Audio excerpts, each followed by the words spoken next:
வணக்கம் மக்களே. பாரத போரோட 13ஆம் நாள் இரவு அது. தான் மகன் அபிமன்யு இறந்ததை எண்ணி ரொம்ப வருத்தத்தில் இருந்தான் அர்ஜுனன். அதே வருத்தத்தோட தூங்க போன அவனுக்கு ஒரு கனவு வந்துச்சு. அந்த கனவு என்னன்றது தான் நாம் இந்த வீடியோவில் பார்க்க போகிறோம். கனவை பார்க்கறதுக்கு முன்னாடி நம்ம சேனலை சப்ஸ்கிரைப் பண்ணிக்கோங்க. அந்த கனவு என்னன்னு கேட்குறீங்களா? கண்ணனோடு தானும் கைலாயம் செல்ற மாதிரி அவனுக்கு ஒரு கனவு வந்துச்சு. கனவுல தன்னை விட சிவபக்தியில யாரும் சிறந்தவங்க இல்லை, அண்ணன் பீமன் செய்யறதெல்லாம் வெறும் வேஷம்தான், அவன் ஒரு முரட்டு ஆள், பீமனுக்கு பக்தியே கிடையாது போன்ற எண்ணங்கள் அர்ஜுனனுக்கு தோன்றியது. அதனால ஈசன் கிட்ட தனக்கு ஒரு தனி சிறப்பு கிடைக்கும்ன்ற எதிர்பார்ப்பும் கைலாயம் போகும்போது அவனுக்கு இருந்துச்சு. அர்ஜுனனோட மனதுல ஏற்பட்ட இந்த கர்வத்தை மாயக்கண்ணன் அறிய மாட்டானா என்ன? உடனே கண்ணனோட லீலை ஆரம்பிச்சுது. இருவரும் கைலாயம் செல்லும்போது வழியில் ஒரு ஆள் பெரிய வண்டி நிறைய வாடிய பூக்களை கொண்டு வருவதை பார்த்தார்கள். பார்த்ததோடு மட்டும் இல்லாமல் அர்ஜுனன் அந்த வண்டி இழுத்து வருபவனை கூப்பிட்டு இது என்ன என்று கேட்டான். ஆனால் வண்டிக்காரன் தாம் செய்யும் வேலையில் கவனமாக இருந்ததால் அர்ஜுனனுக்கு பதில் சொல்லவில்லை. உடனே கண்ணனும் அர்ஜுனனும் அவன் என்ன செய்ய போகிறான் என்று பார்ப்பதற்காக அவன் பின்னே சென்றார்கள். அவனை பின்தொடர்ந்து பார்த்தால் அங்கு ஏற்கனவே மலை போல் குவிந்த வாடிய மலர் குவியல் இருந்தது. புதிதாக கொண்டு வந்த பூக்களையும் அதிலே கொட்டுவதை பார்த்தார்கள்.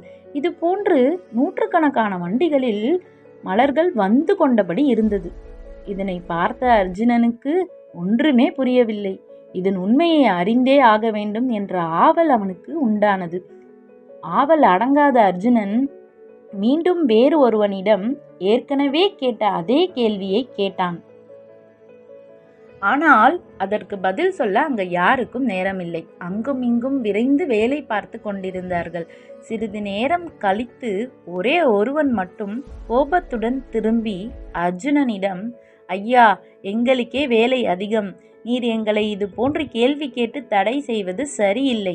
500 வண்டி நிர்மலாய மலர்களைத்தான் நாங்கள் இங்கு கொண்டு வந்து கொண்டிருக்கிறோம். இன்னும் 500 வண்டி மலர் சிவபெருமானது பாதத்தில் கிடைக்கின்றன. ஒன்றும் புரியாத அர்ஜுனன் இந்த மலர்கள் எல்லாம் ஏது என்று கேட்டான். அதற்கு அந்த வேலையால், நேற்று யாரோ பாண்டவ வீரனாகிய பீமன் என்பவன் செய்த பூஜையில் விழுந்த பூக்கள் தான் இவை. அவன் இன்று பூஜை செய்ய தொடங்குவதற்கு இன்னும் சில நாளிகை தான் உள்ளது. அதற்குள் நாங்கள் இந்த நிர்மலாய புஷ்பங்கள் எல்லாவற்றையும் எடுத்து விட்டால்தான் புது மலர்கள் சிவனது பாதத்தில் சேரும். இனிமேல் எங்களை இவ்வாறு தடை செய்யாதீர் என்று கண்டிப்பாக சொல்லிவிட்டு கிளம்பிவிட்டான்.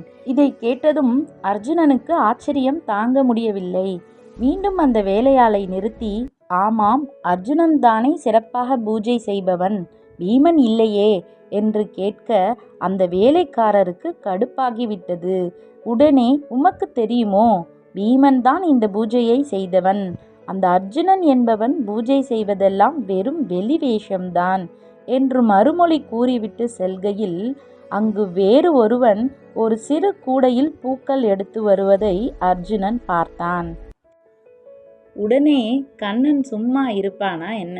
கண்ணன் அவனை பார்த்து, இது யார் செய்த பூஜை என கேட்க அந்த வேலையால், இது யாரோ அர்ஜுனன் எனும் வேஷக்காரனால் செய்யப்பட்ட பூஜை மலர்கள் என்றான். அப்போதுதான் கர்வத்தோடு செய்யும் வெளிவேச பூஜையை விட பீமன் பக்தியுடன் செய்யும் பூஜையே மேலானது என அர்ஜுனனுக்கு புரிந்தது. அர்ஜுனனின் கர்வமும் அடங்கி போனது. இந்த கதையிலேருந்து பாரதம் நமக்கு என்ன சொல்ல வருதுன்னா, கடவுளை மனதார வழிபடாம நீங்கள் எவ்வளவு ஆடம்பரத்தோடு வழிபட்டாலும் அதுக்கு பயன் இல்லைன்னு சொல்லுது.